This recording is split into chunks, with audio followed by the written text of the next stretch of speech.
اچھا آج کل کے ماحول میں ہم لباس بھی بڑا خوبصورت خریدتے ہیں اور جناب جوتے بھی کئی ہزار کے خریدتے ہیں.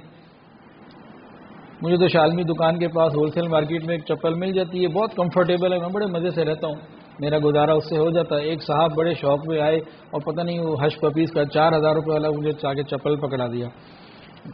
وہ لائے, میں نے محبت سے دیا, میں نے پہن لیا کہ چلو قبول کرنا بھی سنت ہے, شوق سے لے کر آئے. وہ پہنا, مجھے مزہ ہی نہ آیا.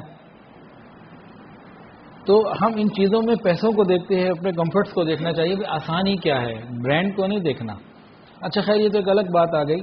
ہم جوتے اتنے مہنگے بھی لے لیتے ہیں, چپلیں 10-10 ہزار کی بھی 5-5 ہزار کی بھی لے لیتے ہیں, اور عطر میں جان چھڑاتے ہیں کہ 25-50 روپے والا کہیں سے مل جائے یا کوئی ویسے کہیں سے کہیں مل جائے وہی نکال لو.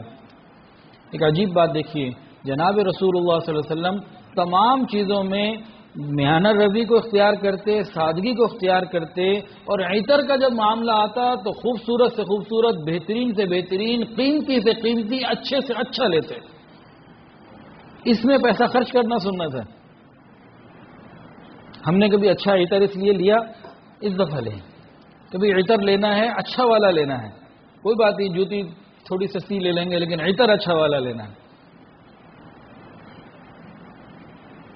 تو خوب اچھا عطر لگانے کی فکر کریں. ہاں اپنی استعداد اور وسائل کے اندر رہتے ہوئے, جن کو اللہ نے وسعت دی ہے وہ بڑا مہنگا بھی لے سکتے ہیں. عطر میں اسراف نہیں ہوگا اگر آپ سنت کے لیے لگا رہے ہیں. اچھا عطر لگانا سنت ہے. نبی علیہ السلام عطر دان رکھتے, آپ کے پاس عطر موجود ہوتے, ہمارے پاس بھی عطر ہونے چاہیے. اب آج کل ایک پرفیوم کا سلسلہ ہے. بھائی اگر پرفیوم میں الکوہل نہیں ہے تو جائز ہے, لیکن جو قریب رس سننا ہے وہ عطر ہی ہے. تو ہم عطر کا اہتمام کریں. تاہم پرفیوم سے کوئی لڑائی نہیں ہے, اگر الکوہل نہیں ہے اس میں تو ٹھیک ہے, جائز ہے. عید کے لیے جانا, عیدگاہ جانا, نبی علیہ الصلوۃ والسلام کے بارے میں آتا ہے کہ جس راستے سے آپ عیدگاہ جاتے تھے واپسی کسی اور راستے سے آتے تھے. جانے کا راستہ آپ کا الگ ہوتا اور واپسی کا راستہ الگ ہوتا. اس کے اندر علماء نے حکمتیں لکھی ہیں. ایک تو یہ لکھا کہ دونوں طرف کے فقراء کی مدد ہو جاتی. کوئی سائل آتا تو آپ تو اس کا خیال کرتے تھے نا, ادھر سے جانے والے ادھر سے ملے, ادھر سے آنے والے ادھر سے ملے. ایک یہ معاملہ لکھ دیا. پھر فرمایا کہ دونوں طرف کے لوگوں سے ملاقات, صلہ رحمی اور ایک تعلق بن گیا. اور تیسرا فرمایا کہ یہ مقصد بھی ہو سکتا ہے کہ اس راستے کو بھی نبی علیہ السلام کی برکت مل جائے, اس راستے کو بھی مل جائے, کیونکہ جہاں سے آپ گزرتے ہیں برکت ہی برکت ہے. جہاں آپ کے مبارک قدم پڑ گئے وہاں نور ہی نور ہے, رحمت ہی رحمت ہے, اللہ کی شان ہے. تو ایک طرف سے جانا اور دوسری طرف سے آنا, اس کا اہتمام کرنا چاہیے. یہ چیزیں عمل میں چھوٹی چھوٹی ہیں, لیکن اگر ہم ان کو سیکھ کر سمجھ کر لیں گے تو یہ وہ سنت ہے جو سال میں ایک یا دو دفعہ ادا کرنی ہے. بس سارا سال تو اس کا بوجھ نہیں آئے گا, صرف 2 دفعہ ادا کرنی ہے. تو آپ کی عید سنت کے مطابق ہوتی جا رہی ہے, ہر عمل اوپر چلا جا رہا ہے, قبولیت بڑھتی چلی جا رہی ہے. اور نبی علیہ السلام نے فرمایا میری امت میں بگاڑ کے وقت میری سنتوں کو جو لوگ چھوڑ چکے ہوں, جو زندہ کرے گا 100 شہیدوں کا ثواب ملے گا. تو بھائی ادھر سے آپ ایک راستے سے چلے جائیں, دوسرے راستے سے نکل جائیں, اتنا بڑا ثواب مل گیا, اور کیا چاہیے, اللہ راضی ہو جائیں گے انشاءاللہ. اچھا عید اور بقرعید کی جو نمازیں ہوتی ہیں ان کے اندر نہ اذان ہے نہ اقامت. عید اور بقرعید میں نہ اذان نہ اقامت, دونوں بھی کچھ بھی نہیں ہے.